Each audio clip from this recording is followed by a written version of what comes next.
Karibu tena kwenye sehemu ya 3 ya simulizi yetu ya dunia. Asante kwa kuwa nasi hadi hapa. Hebu tuendelee kufuatilia kinachoendelea kati ya Neema na Sudi. Tuendelee sasa na sehemu ya 3.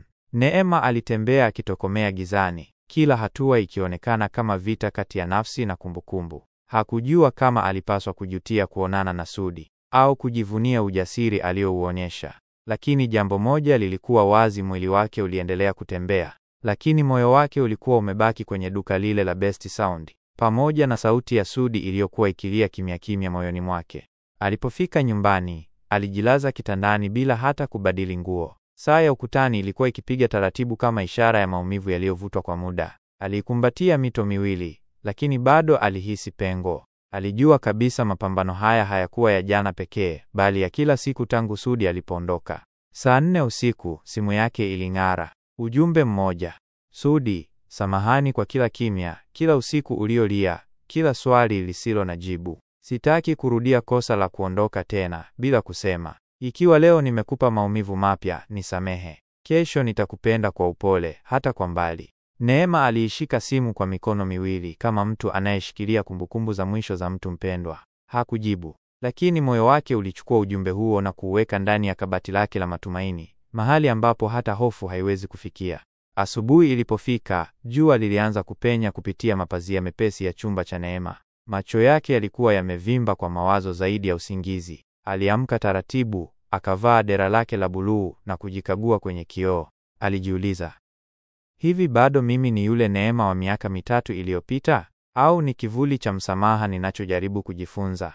Kwenye meza ya kupodoa, alichukua hereni zile zile za dhahabu alizovaa siku ya mwisho walipokutana na Sudi kwenye bahari ya Kunduchi. Alizikumbatia kwa muda, kisha akazivaa kana kwamba zilikuwa funguo za kumbukumbu. Saa 3 alipokea simu kutoka kwa rafiki yake wa karibu, Yasmin. Neema, umeamka? Sauti ya upole ilisikika. Ndiyo, najitahidi. Nilisikia kuwa ulionana na Sudi jana. Wewe ni shujaa sana.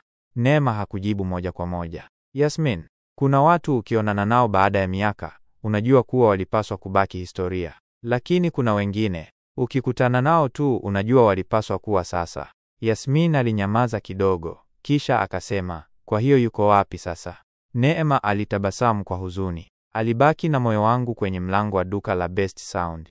Wakati huo huo, Sudi alikuwa nje ya duka hilo. Alikuja mapema, akiwa amebeba thermos ndogo ya kahawa na mkate wa nazi alioununua kwa mama lishe. Alijua Neema hakwenda hapo kufanya kazi leo, lakini alihisi kuwa karibu na mahali alipomwona jana kungeleta faraja fulani. Kila anayepita alimtazama kwa macho ya mashaka, lakini Sudi hakuwa na aibu. Kwa moyo wake, huu ulikuwa mwanzo wa safari mpya. Safari ya msamaha, si kutoka kwa Neema tu, bali hata kutoka kwa nafsi yake mwenyewe.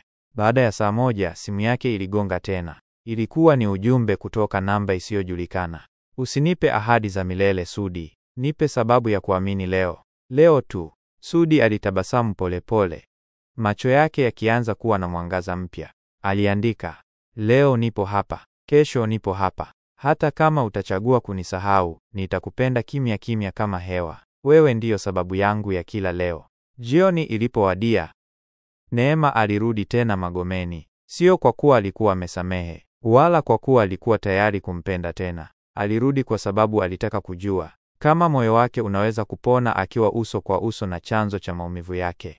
Alisimama mlangoni mwa Best Sound, kisha akapiga hatua moja kuelekea ndani. Sudi alikuwa pale. Kwa sekunde kadhaa, walitazamana bila kusema. Kisha Neema akasema taratibu, kama kweli uko tayari kwa kila leo, anza na hili. Akasogea karibu, akampatia karatasi ndogo. Sudi alifungua. Ilikuwa ni orodha ya maswali. Swali la kwanza: siku ile uliniacha, ulikuwa umeamua au ulitoroka? Sudi alicheka kidogo kwa uchungu. Nilitoroka. Si kwa sababu sikuwa na jibu, bali kwa sababu sikuwa tayari kulijibu. Neema alitikisa kichwa polepole, akasema, basi kesho nitakuuliza swali la pili. Akageuka, akaondoka tena. Lakini mara hii aliondoka akiwa na tabasamu dogo. Kwa mara ya kwanza, alihisi kuwa huenda msamaha hauko mbali. Na kwa mara ya kwanza, Sudi alijua kuwa safari yake haikuisha aliporudi, bali imeanza tena, kwenye njia ya kujenga upendo mpya kutoka kwenye magofu ya zamani. Tumefika mwisho wa sehemu ya 3. Asante kwa kuwa pamoja nasi. Tukutane sehemu inayofuata. Asanteni sana kwa sapoti yenu.